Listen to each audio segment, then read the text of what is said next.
Troopers, forward and destroy! Hello there, and welcome back to my collection room, which I like to call the 80s Toy Museum. And today's video is going to be a Patreon special missions request from Bobby.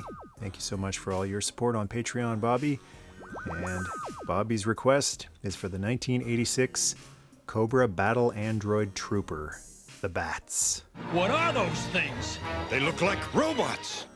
And I'll kick it off with a 360 while I give you some BAT facts. So this is an original 1986 Cobra BAT with all original accessories. It debuted on the original Real American Hero cartoon on September 15th, 1986 in the episode Arise Serpentor Arise Part 1, written by Buzz Dixon. And it was an opportunity on the show for Cobra targets to actually get shot. We keep blasting, but they don't drop. There ain't no way to make them stop. Because there wasn't a lot of direct hits happening on the cartoon, if any. But much like on Transformers, with those robots being able to be shot either in the shoulder or in the chest and sustain damage that was easily repaired, same went for Cobra Bats. They could be wounded. They had Terminator qualities where you could actually tear pieces off of them and they wouldn't stop. What you doing? Even though they're remembered by a lot of, G.I. Joe fans as being banged around a lot, like so, and getting smashed to bits by Sergeant Slaughter, they are actually pretty tough. It takes a little bit to put some of them down at least. Came with a couple of accessories. Came with a backpack that wouldn't stay in very well. I had one when I was a kid, and I distinctly remember the backpack not wanting to stay in that bat. This is a different bat I picked up a couple of years back at a toy show, and same deal, easily tightened. Even though it's such an easy fix, I rarely do it. I'm just fine with it. And he comes with a couple of arm attachments, so he's sort of using Roboto's gimmick from Masters of the Universe, a figure from a few years before Roboto. He comes with 4 attachments in total, so you can have one of them plug into the peg on his right forearm, while you store the other on his back. There's little pegs in each backpack. So if you're looking for a vintage bat, that's one thing to watch for. Sometimes these will be broken. Always check the crotch. And on a bat, check the pegs on the backpack if the backpack is included, because those can often be broken. The 4 attachments include a hand, which is handy, pardon the pun, if you want the bat to actually have a weapon. And going with a silver gun, machine gun, looks really nice with the silver plastic on the bat. Or you can use weapon attachments. There is a claw, so you can get grabby, very similar to Roboto. And for those who are curious, no, Roboto's attachments do not work on the bat, and vice versa. Goodness gracious. Actually, no, it almost fits, but the bat attachments do not work on Roboto. The hand might. Oh, look at that. Roboto can finally have 2 hands. He kind of looks like Deadpool regrowing a limb. The G.I. Joe wiki says he also comes with a machine gun and a flamethrower. I'm not sure which is which. I would say that's the flamethrower right there. I don't know if that looks like a machine gun. I always thought that was a laser. I kind of suspected this was a flamethrower. I guess there's only one way to find out for sure. Let's pop this one in. Just a word of warning, this is the Canadian exclusive bat, which takes 4 double D batteries. That is a flamethrower right there, at least on this version. And is this a machine gun? No, that is a laser, at least on this version. I can't tell you how many times that happens. Anytime I'm playing with a bat, Sergeant Slaughter seems to always come out of nowhere. He just needs to pound on these poor things. That's not it for the bat's gimmicks. There's one more on the chest, kind of a precursor to these guys. Visionaries, Knights of the Magical Light. Now, I've always called this a hologram, but it's not. It's actually lenticular.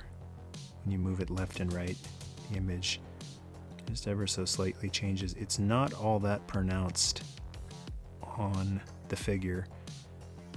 And here's a visionary, Kravex, sort of the closest visionary to a bat because of his black motif. And this is more of a like a real three-dimensional moving image, true hologram.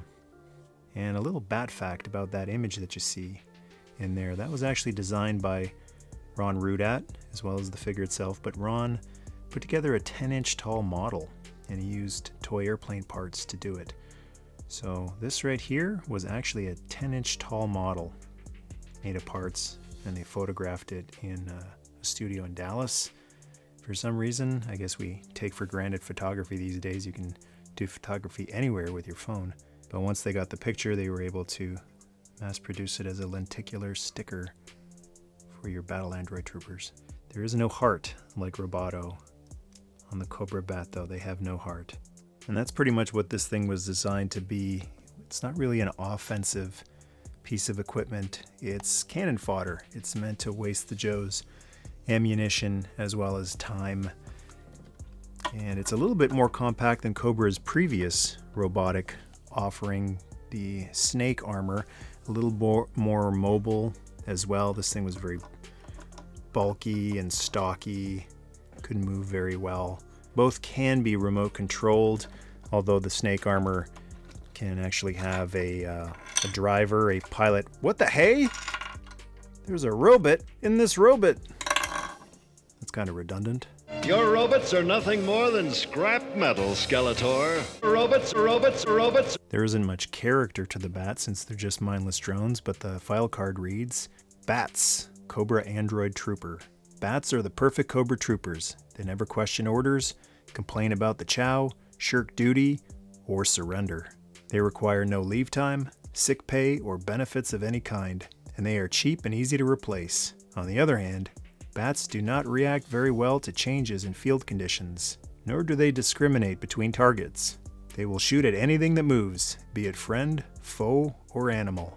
They also have an unfortunate tendency to burst into flame when hit from behind. That's an interesting fact. Let's put that to the test. Let me get another bat. And the quote reads, Bats are dangerous to everybody. They'll shoot, bayonet, or kick anything in sight. Cobra infantrymen don't like to be on the same battlefield with bats. When a Cobra unit is losing a battle, they will dispense bats into the midst of the firefight in order to evacuate the area easily. And to close out, since I did an 80s robot dance party in a video a while back with Roboto boogieing down with some of his buddies, I thought I'd try an evil robot dance party, but these guys, they don't seem to be in a very dancing mood. And one last side-by-side comparison, just for the fun of it. Cobra Bat with the Batman 4-inch scale. The Bat looks strange in any Cobra vehicle because it is a foot soldier, it's infantry. But there is one vehicle I think that it actually could look really cool in. Take the stand off, just barely tap the backpack to get that off. Stick him in the old tumbler. And plenty of room in there. You can even store his gear, seal it up, and now this Bat is safe and sound from the wrath of Sergeant Slaughter. Well, the tumbler? Oh, you wouldn't be interested in that. Thanks again, Bobby, for the request. And thank you everyone else for watching. Thank you, Patreon Tribe, for your continued support over on patreon.com/MichaelMercy. Feel free to share, like, leave a comment, and to join the tribe. Pinch, subscribe. Namaste.